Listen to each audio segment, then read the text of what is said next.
Hi! In front of me is Oppo A1 and today I would like to show you where you can locate autocorrection.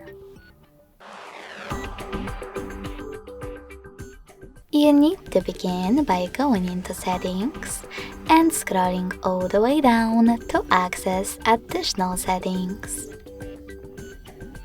Now tap on Keyboard and Input Method. Select Manage Keyboards and Gboard.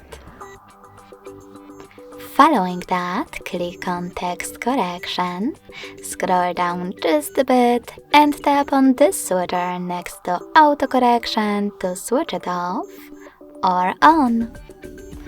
Thanks so much for watching. If you enjoyed this video, don't forget to leave a like, comment and subscribe.